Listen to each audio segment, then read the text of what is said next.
Hi guys. இன்றைக்கி என்னென்னு பார்த்தீங்கன்னா, ஒரு கவர்மெண்ட்லேருந்து ஒரு நோட்டிஃபிகேஷன் வந்திருக்கு. என்ன டிஹெச்டிசி இந்தியா லிமிடெட் வந்து ஒரு ரெக்ரூட்மெண்ட் பண்ணுறாங்க. ஃபில்லிங் அப் என்ன போஸ்ட்டுக்கு வந்து ரெக்ரூட்மெண்ட் விட்டுருக்காங்கன்னு பார்த்தீங்கன்னா, டெக்னிக்கல் அண்ட் நான் technical position and all India. என்னென்னு பார்த்தீங்கன்னா ரெகுலர் பேஸில் வந்து ஃபில் பண்ணுறாங்க. கம்பெனி ப்ரொஃபைல் வந்து மென்ஷன் பண்ணியிருக்காங்க. கம்பெனியை பற்றி டீட்டெயிலாக வந்து சொல்கிறது அதெல்லாம் வந்து இதில் வந்து மென்ஷன் பண்ணியிருக்காங்க. அது கிளியராக பார்த்துங்க தேவைப்படுறவங்க.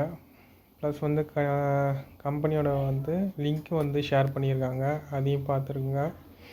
இவங்க என்ன எதிர்பார்க்குறாங்கன்னா, bright and dedicated result oriented energetic and dynamic candidates with good academic record and experience வந்து எதிர்பார்க்குறாங்க. வேரியஸ் போஸ்ட்டில் வந்து இவங்க ஃபில் பண்ணுறாங்க. என்னென்னு பார்த்தீங்கன்னா, மேனேஜர் போஸ்ட்டு, அதுக்கப்புறம் ஒரு செப்பரேட் க்ரைட்டீரியாவில் எலிஜிபிள் க்ரைட்டீரியான்னு சொல்லி பிஸ்னஸ் டெவலப்மெண்ட்டில் வந்து மேனேஜர் போஸ்ட் எடுக்கிறாங்க. எத்தனை போஸ்ட்னு பார்த்தீங்கன்னா 2 போஸ்ட்டு. அதில் வந்து மினிமம் 9 இயர்ஸ் எக்ஸ்பீரியன்ஸ் இருக்கணும். ஃபுல் டைமில் வந்து பிடெக் வந்து படிச்சிருக்கணும். கரஸ்லலாம் பண்ணிடக்கூடாது அப்படின்னு மென்ஷன் பண்ணியிருக்காங்க. எக்ஸ்பீரியன்ஸ் வந்து மென்ஷன் பண்ணியிருக்காங்க. அப்புறம் அவங்களுக்கு என்னென்ன preferences shall be given to candidate, என்னென்ன ப்ரிஃபரன்ஸ் கொடுக்குதுன்னு வந்து சொல்லியிருக்காங்க. அடுத்தது வந்து அசிஸ்டன்ட் மேனேஜர், அது ஒரு 2 போஸ்ட் எடுக்கிறாங்க. என்ன பிடெக் வந்து மென்ஷன் பண்ணியிருக்காங்க. அதுமாரி ஒன்லி கோல் மைனிங் ப்ராஜெக்டில் வந்து சில வேக்கண்ட் எடுக்கிறாங்க. என்னென்னு பார்த்தீங்கன்னா, deputy manager, assistant manager. Renewable எனர்ஜியில் வந்து ஒரு 2 என்ன எடுத்துக்கிறாங்கன்னு பார்த்தீங்கன்னா, senior manager, manager in grade manager, அந்த போஸ்ட்டு எடுக்கிறாங்க. ஏகப்பட்ட போஸ்ட் வந்து எடுக்கிறாங்க. ப்ளஸ் வந்து அவங்க எக்ஸ்பீரியன்ஸ் எதிர்பார்க்குறாங்க. அதுக்கான வந்து க்ரைட்டீரியா அவங்கள்ட்ட இருக்கா, எலிஜிபிள் க்ரைட்டீரியா அது வந்து இருக்கா அப்படின்னு பார்க்குறாங்க. ஸோ யாருக்குன்னா அந்தமாரி எலிஜிபிளாக இருந்தீங்கன்னா நீங்கள் தாராளமாக அப்ளை பண்ணலாம். இங்கே வந்து ரிட்டன் டெஸ்ட் கிடையாது, ஒன்லி இன்டர்வியூ தான் மென்ஷன் பண்ணியிருக்காங்க. டெஸ்டினேஷன் கிரேடு, என்னென்ன கிரேடு, அவங்களோட ஏஜ் லிமிட் வந்து என்ன இருக்கணும் மேக்ஸிமம், அதை வந்து மென்ஷன் பண்ணியிருக்காங்க. ப்ளஸ் வந்து ரிலாக்ஸேஷன் அது வந்து மென்ஷன் பண்ணியிருக்காங்க. அது தேவையில்லை, அது வந்து அந்தந்த ரிசர்வேஷன் சொன்னது தான். ப்ளஸ் செலெக்ஷன் ப்ராசஸ் வந்து பர்சனல் இன்டர்வியூ மட்டும்தான் மென்ஷன் பண்ணியிருக்காங்க. ரிட்டன் டெஸ்ட் கிடையாது. ஏன்னா எக்ஸ்பீரியன்ஸ் கேண்டிடேட்ஸ்க்கு வந்து மேக்ஸிமம் வந்து ரிட்டன் டெஸ்ட் அதெல்லாம் வைக்க மாட்டாங்க. எக்ஸ்பீரியன்ஸ் தான் கொஞ்சம் அதிகமாக எதிர்பார்க்குறாங்க. அன்ரிசர்வ்டு கேட்டகரி வந்து குவாலிஃபைங் பர்சன்டேஜ் மார்க் என்னென்னு பார்த்தீங்கன்னா 50% இருக்கணும். ஓபிசி அண்ட் அதர் கேஸ்ட்லாம் வந்து 30%. வெயிட்டேஜ் எங்கே கொடுக்கணும்னு சொன்னோம், பர்சனல் இன்டர்வியூ தான் 100% வெயிட்டேஜ். அதுக்கு ஸோ அதுக்கு தான் மெயின் ப்ரிஃபரன்ஸ் நீங்கள் கொடுக்கணும். ஹெல்த் ஸ்டாண்டர்டு அது வந்து மென்ஷன் பண்ணியிருக்காங்க.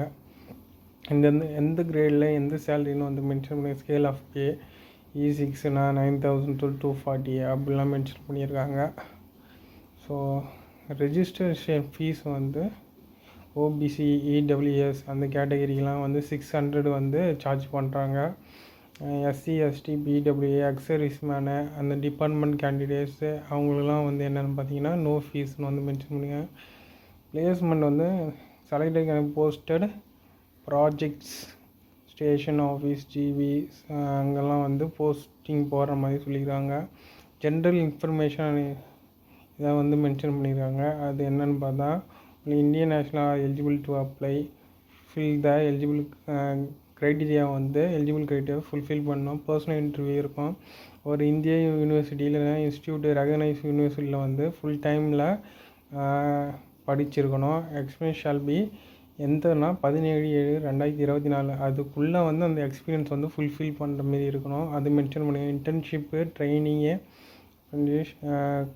அந்த எக்ஸ்பீரியன்ஸில் வந்து சேராது. இன்டர்ன்ஷிப்பு ட்ரைனிங் அதெல்லாம் பண்ணது. ஸோ அதெல்லாம் வந்து ஒரு டீட்டெயிலாக கொடுத்துட்றாங்க. அது கொஞ்சம் நல்லா பார்த்துக்குங்க. அப்புறம் வந்து கம்பெனி போர்ட்டல் கொடுத்துருக்குறாங்க. அது வந்து வேலிடு பர்சனல் இன்டர்வியூக்கு வந்து வேலிட் ஐடி ப்ரூஃப் அதெல்லாம் வந்து எடுத்துன்னு போகிற மாதிரி இருக்கும். அது வந்து மென்ஷன் பண்ணியிருக்காங்க. ஹவு டு அப்ளை அந்த ப்ராசஸ் வந்து கொடுத்துருக்காங்க. Valid email ID mobile number வேணும். அடுத்து வந்து ஃபோட்டோகிராஃப் வந்து 50 கேபியில் பிடிஎஃப் இல்லைன்னா கொடுத்துக்கிற ஃபார்மேட்டில் இருக்கணும். சிக்னேச்சர் கொடுத்துக்கிற ஃபார்மேட்டில் 10th 12th மார்க் ஷீட் வந்து இருக்கணும். அதெல்லாம் வந்து கொடுத்துருக்காங்க. அது கொஞ்சம் டீட்டெயிலாக பார்த்துங்க.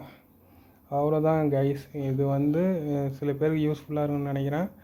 வீடியோ யாரெல்லாம் பார்த்துன்னு அவங்களும் வந்து சப்ஸ்கிரைப் பண்ணுங்கள். அப்போ தான் நான் டெய்லியும் வந்து அப்டேட் பண்ணினே இருப்பேன். அது உங்களுக்கு யூஸ்ஃபுல்லாக இருக்கும். Bye guys.